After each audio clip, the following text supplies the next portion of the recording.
My First Day in Hell by Jack Handey. My first day in hell is drawing to a close. They don't really have a sunset here, but the fires seem to dim a bit and the screaming gets more subdued. Many of the demons are asleep now, their pointy tails curled up around themselves. They look so innocent. It's hard to believe that just a few hours ago they were raping and torturing us. The day started off at a party at the Chelsea Hotel where some friends were daring me to do something. The next thing I knew, I was in hell. At first it seemed like a dream, but then you remember that 5 martini dreams are usually a lot worse. The ferry boat across the River Styx was so overcrowded, I thought the whole thing was going to tip over. In fact, some demons on board were trying to rock us back and forth. Still, the sight of the towering cliffs of hell with evil, grinning dolphins swimming alongside is an unforgettable one. "Wow, is this really hell?" I said to the guy next to me. He said yeah, it was.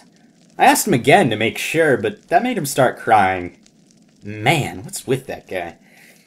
There's a kind of customs station where a skeleton in a black robe checks a big book to make sure you're in there. It's kind of boring, but I guess you have to do it.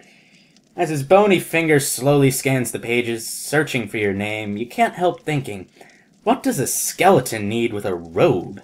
Especially since it's so hot. That's the first thing you notice about hell, how hot it is.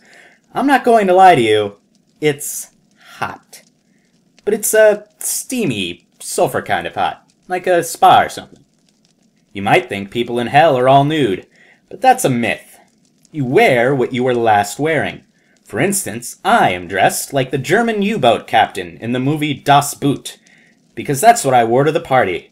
It's an easy costume, because all you really need is the hat.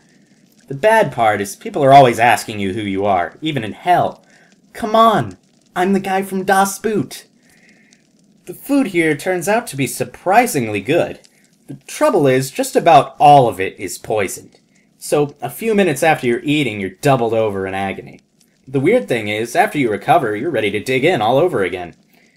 Despite the tasty food and warm weather, there's a dark side to hell.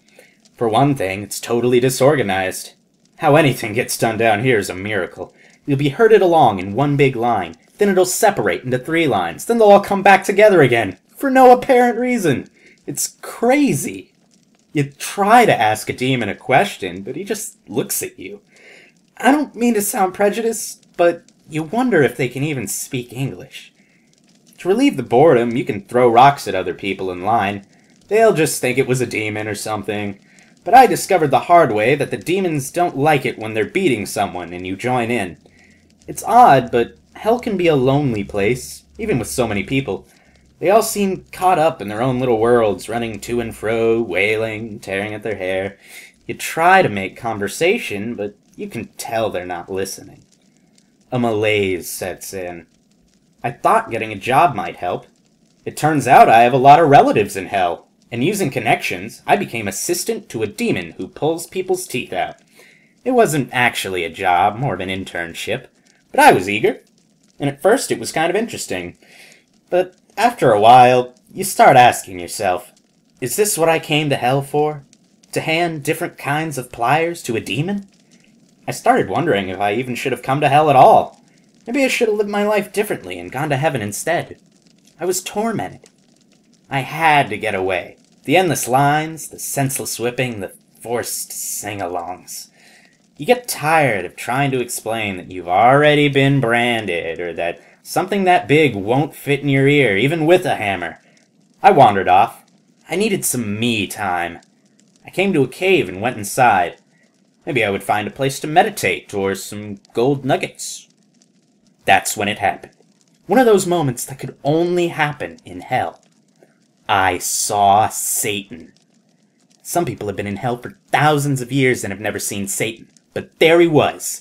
He was shorter than I expected and wearing a baseball cap. But he looked pretty good. He was standing on top of a big rock looking at some papers with his reading glasses. I think he was practicing a speech or something. "Hey, Satan," I yelled out. "How's it going?" I was immediately set upon by demons. I can't begin to describe the tortures they inflicted on me, because apparently they are trade secrets. Suffice it to say that even as you endure all the pain, you find yourself thinking, wow, how did they think of that? I'm still feeling a little dizzy, but at least the demon stuffed most of my parts back in me. But most important, my faith in hell as an exciting place where anything could happen has been restored. Hell, I've found, is what you make of it. I had better get some rest. They say the bees will be out soon, and that it's hard to sleep with the constant stinging. I lost my internship, but apparently I can reapply in 100 years. Meanwhile, I've been assigned to a construction crew. Tomorrow we're supposed to build a huge monolith, then take picks and shovels and tear it down, then beat each other to death. It sounds pointless to me, but what do I know? I'm new here.